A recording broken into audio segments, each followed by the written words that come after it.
Too much pink energy is dangerous.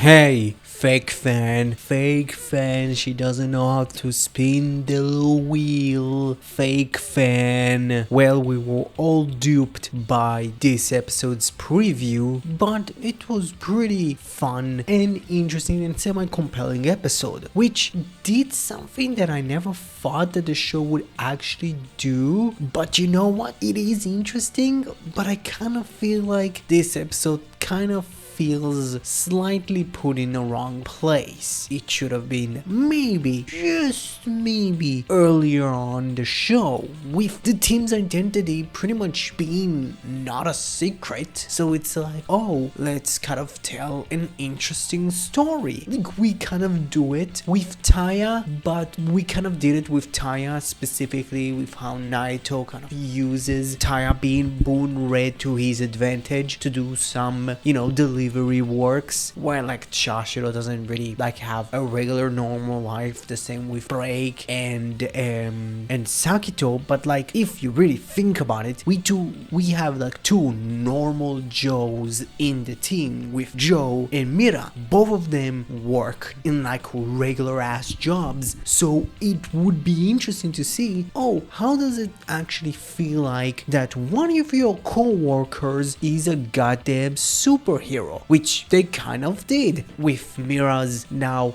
fifth side job that she does, which is kind of funny. And it's like, I don't remember like how many actual like part-time jobs she actually did have in the show since this episode, but I clearly remember like in one of the main like themes in Mira's bio is like, oh, she hops from job to job, and it's like, I remember like she was in like 5 places. I don't know, which this time being a Toys R Us. I don't remember if we saw Jeffrey the Giraffe there. Maybe he's still stuck in Terra. Maybe, just maybe. And we get to meet Mira's old friend. It seemed that, they were always been together, and they even talk about it when they were in class together, being Aki. Well, like, I actually did enjoy that she has a friend that was never mentioned before, and she's mentioned now because it's important for the episode, but also she's being played by Flint's actress, and she's not Flint. I don't know, that's weird. But I do like what the episode kind of did with Aki, with her being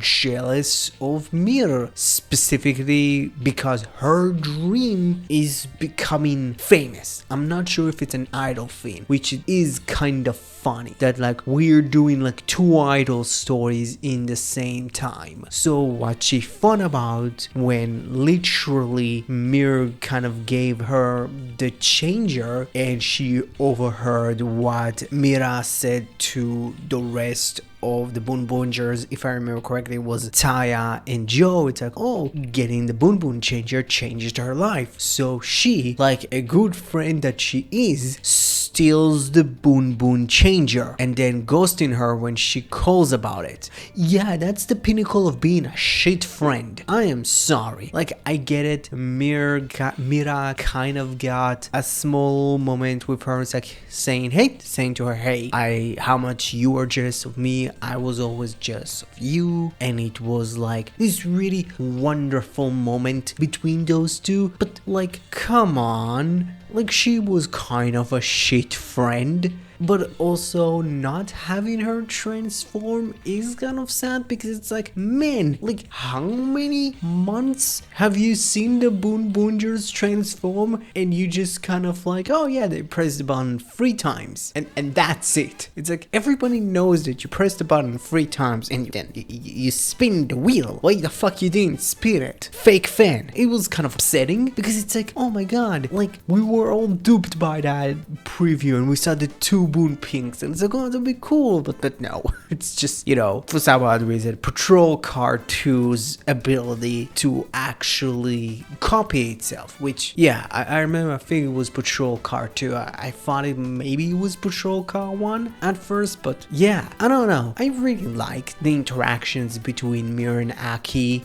They seem to be really close, but I'm not sure how long those two would actually stick together, specifically with Aki moving out. So it's like, it's a character that was introduced just to do nothing, really, to be completely honest, and kind of like show how much like Mira has semi-changed. But I did like that the trio are just becoming more efficient now, and they don't really need a leader. Hey, they fucking revived 2 monsters and somehow made them transform into 1 robo, which was kind of neat. And also Speedo, Wildo Speedo is on his way. Also with Ichiro trying to recruit Sakito, Byundi and Break to take down Wild, which it is going to be interesting why Chashiro was listening and why he seems to be kind of not a big fan of that. Again, it seems like, I don't know, there is something more between Chashiro and the ISA that we don't know about. But hey, we're going to have in the next episode Anari. Anari is going to be there. I hope she's going to appear in Arc 2. So overall, this was a pretty damn fun episode. This one gets an A. Well, what you thought about Boonboomger episode 36? Comment below and let me know. Thank you very much for watching the video. If you liked it, please like that video. Press that like button.